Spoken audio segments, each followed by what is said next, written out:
Thank you. Thank you, Chair. So you, in previous rounds of testimony here, have said that 1/3 of the backlog that you have is incomplete applications. Is that correct? Yes. Okay. How long do you sit on an incomplete application before abandoning it? They're incomplete right now. Part of the incomplete 103,000 files are CBSA front-end security screening. So how long do you sit before you abandon a claim? I can't abandon a claim on a claim when it's not the claimant's fault that the file is So incomplete. you would never abandon a claim I won't abandon. The board won't abandon a claim on an there's no incomplete FES application? because the claimant has done their part. We're waiting. Okay, so you wouldn't, but are all of the claims that are incomplete, are they all pending CBSA security, or are they incomplete for other reasons as well? They could be complete for other reasons. Okay, so if an how many are incomplete for other reasons? Okay.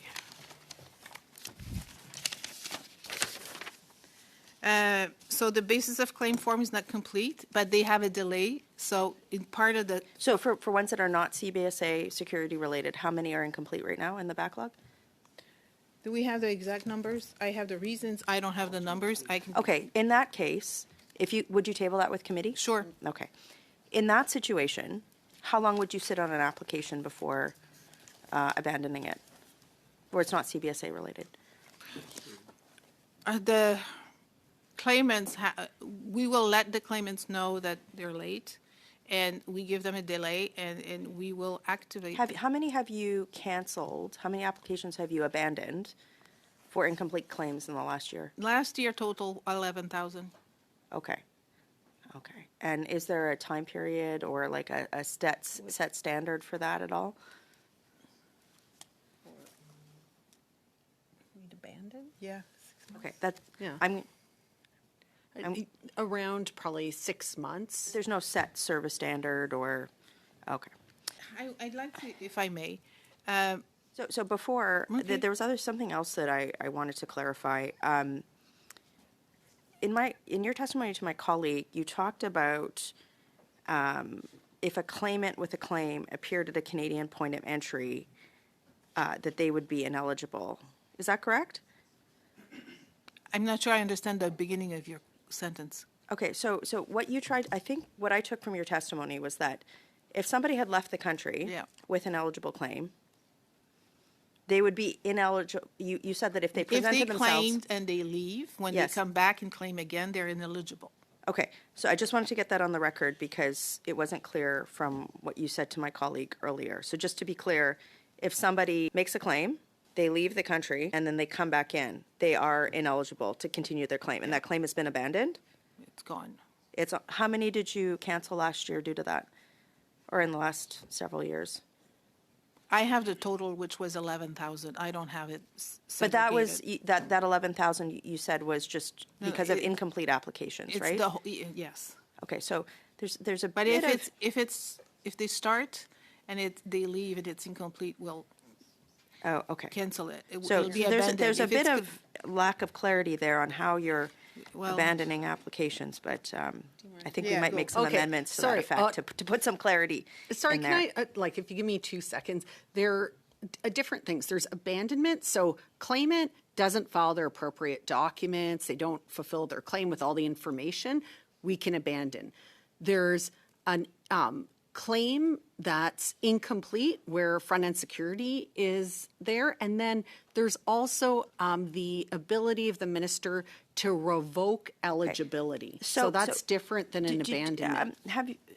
So my understanding is the entire time somebody has an incomplete 30 claim, seconds. let's say not for security reason, they would be eligible to get benefits like accommodations, healthcare, supplementary benefits. Would that be correct?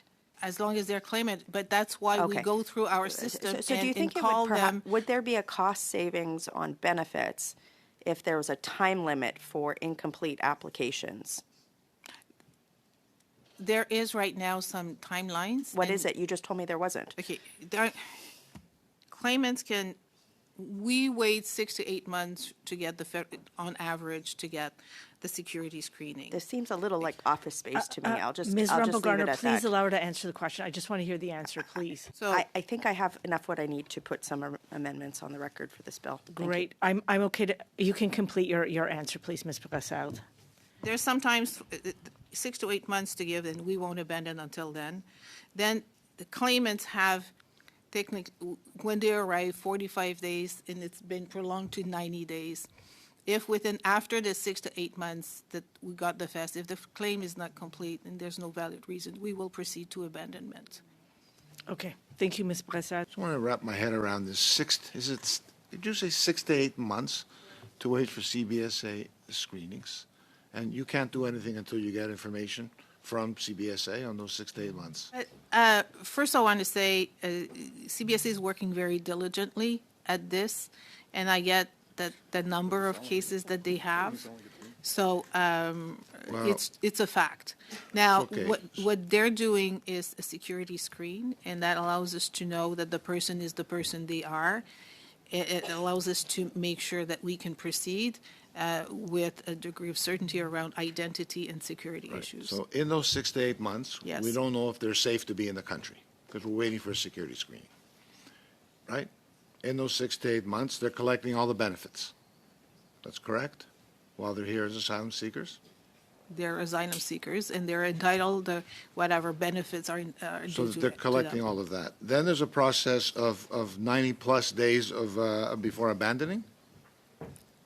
Unless the claim is actually ready to proceed. Okay, and then there's the hearing process. Yes. So it could be, it sounds like it's almost a year that these folks can be in the country without a proper screening, collecting benefits, waiting, and we don't know if they're safe to be in the country. They're collecting benefits, and they're tied up in the system. I disagree with my colleague opposite on we're par with Germany. Germany is a country that has double the population we have, and they're in the heart of the European Union, surrounded by 28 other countries. This is Canada. So this 290,000 people, let's just call it 300,000. That's an exorbitant number of people, and it takes very, very long to process these. When do you anticipate catching up? Well, we are able to do now 80,000 claims a year. We're aiming for more than that. But And- every year you're getting more. Well, it depends on how many we're going to get every year, and if the intake is actually reduced, we're able to catch up on the accumulated inventory. It seems to me like an endless process. Like there's no end to this thing. It's a difficult situation, and it's a new one, considering that it's the last 2 Of years that course. has accumulated that. Because it's a situation that this government has created, quite frankly, because asylum seekers get to jump the queue. They get in front of all the other immigration streams, and this is an easy way for them to get in. Now, speaking about abandoned, how many self-abandoned? Withdrawals, 1 minute. 4,000. Sorry? 4,000 last year. I believe. 4,000 in the whole. So those 4,000 Abandoned. people came, took the benefits for stayed No, here. no, I and don't decided, know "I for want-" how long they stayed. What I can tell you Yeah. is that last year, 4,000 abandoned their Abandoned. claim. So you They made a withdrew point their earlier. claim. So if they do leave the country and they go back to their country and come back, I mean, shouldn't that be an automatic? There's no meeting to be had there. Well- They came here fleeing persecution. Why wouldn't they be immediately, the ruling They're should be eligible immediate? Should when it they not? come back. I'm sorry? They're ineligible when they come back. Immediately, that minute. Then they're not with us. So, okay, so then did CBSA gets the deportation order or the right to make that decision? It belongs to them after that. Wow. It's really, it's quite astonishing. And your average hearing takes